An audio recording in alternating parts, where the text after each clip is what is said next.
Hi అండి. ఇవాల్టి వీడియోలో బీరకాయ శనగపప్పు కర్రీని ఎలా వండాలో చూసేద్దాం. పావు కేజీ బీరకాయలను చెక్కు తీసుకొని ఈ విధంగా ముక్కలుగా కట్ చేసుకోవాలి. ఒక ఆనియన్ను కూడా ఇలా ముక్కలుగా కట్ చేసుకొని ఉంచుకోవాలి. కొంచెం కరివేపాకు, ఎండుమిర్చి, పచ్చిమిర్చిని కూడా తీసుకోవాలి.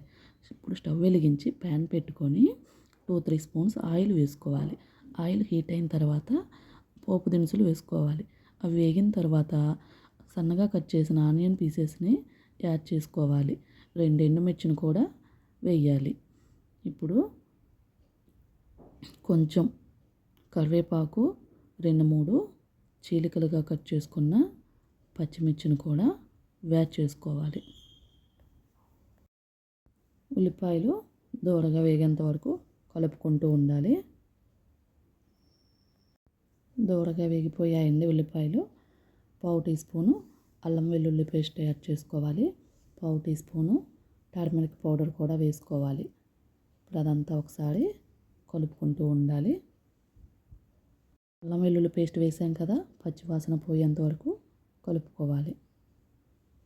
ఇప్పుడు ముక్కలుగా కట్ చేసుకున్న బీరకాయను ఇందులో యాడ్ చేసుకోవాలి. మళ్ళీ ఒకసారి కలుపుకోవాలి కలిసేలాగా. కావాలంటే 2 టమాటాలను కూడా కట్ చేసుకొని ఇందులో యాడ్ చేసుకోవచ్చు. అది మీ ఆప్షనల్ అండి. నేనైతే వేయట్లేదు.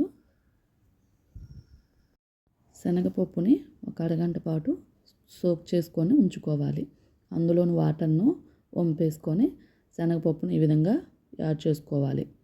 ఇప్పుడు ఒకసారి అంతా కలిసేలాగా కలుపుకోవాలి.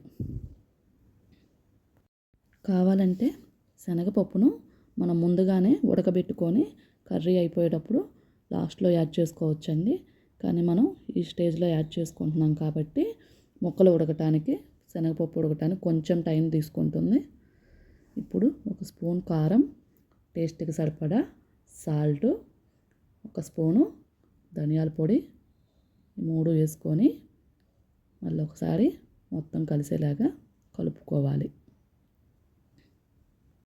గరం మసాలా చివరిలో యాడ్ చేసుకుందామని ఇప్పుడైతే వేయలేదు నేను.